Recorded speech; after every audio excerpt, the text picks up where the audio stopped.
My daughter came home with a cut on her lip, a thin red line, small but deliberate.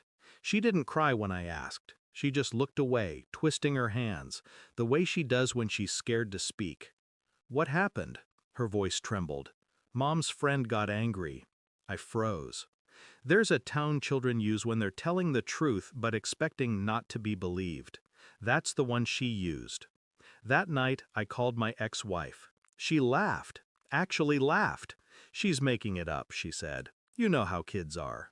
I didn't. Not mine, not her. The next morning, the teacher called.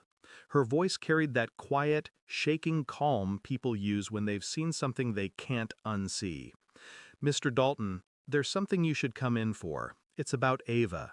And that's when the ground shifted beneath me. Because when she showed me the video, the man in that recording wasn't a stranger. It was someone I used to trust.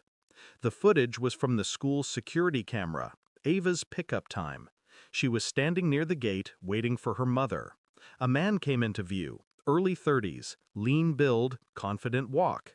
He knelt beside her, said something I couldn't hear. She froze, flinched. He smiled. My stomach turned.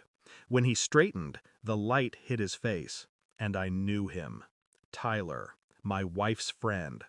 He'd been around before the divorce, smiling too much, laughing too loud at her jokes. He was there the day she left. He helped carry her boxes. Now he was picking up my daughter from school, touching her face. And that small red line on her lip, suddenly, it wasn't an accident anymore. I thanked the teacher, calm, polite, drove home in silence. Inside, everything broke apart. I wanted to scream, but anger wouldn't help me now. People like her, like them, they feed on reaction. They twist it until you look like the unstable one. So I smiled when I called her, told her we needed to talk about the visitation schedule. She agreed. Of course she did.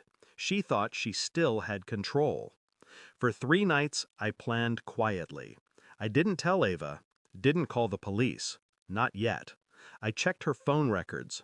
Every call from her mother's number had a secondary number mirrored, one that wasn't registered in her name, Tyler's. I went through Ava's weekend drawings. She draws everything she sees. And in one of them, she'd drawn her mother, smiling, and a tall man beside her, red crayon in his hand. My chest went cold. The next day, I followed her car when she came to pick Ava up. Stayed 2 cars behind.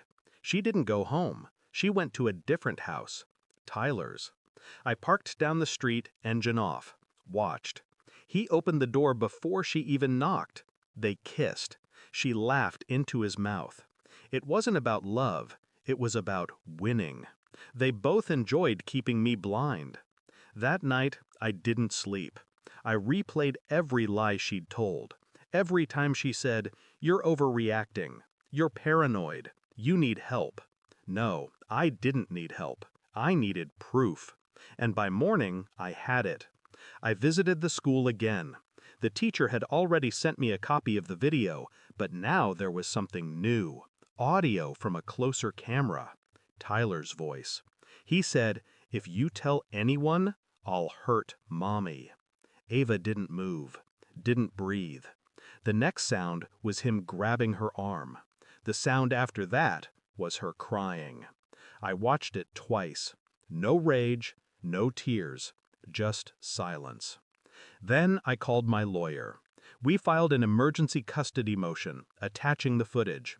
When the court summoned her, she still smiled, still played the part, until I pressed play.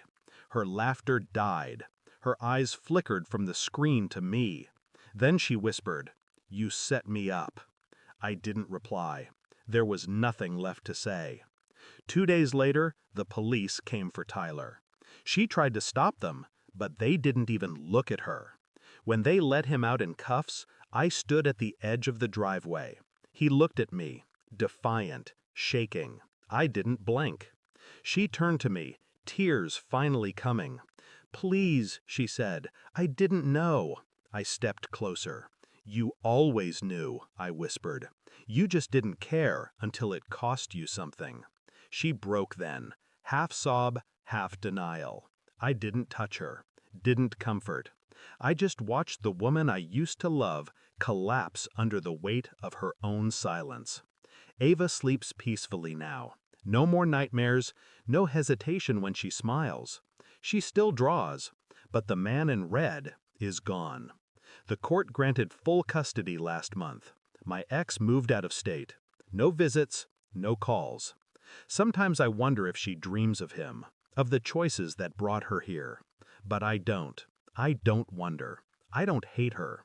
Hatred is too heavy. What I feel now is colder, cleaner, like silence after a storm that will never return. When I tucked Ava in tonight, she asked, "Daddy, is he gone for good?" I said yes. And for the first time in years, it was the truth. Thanks for watching. Don't forget to like, share, and comment. Subscribe now to Cheating Stories Insight World for more amazing stories.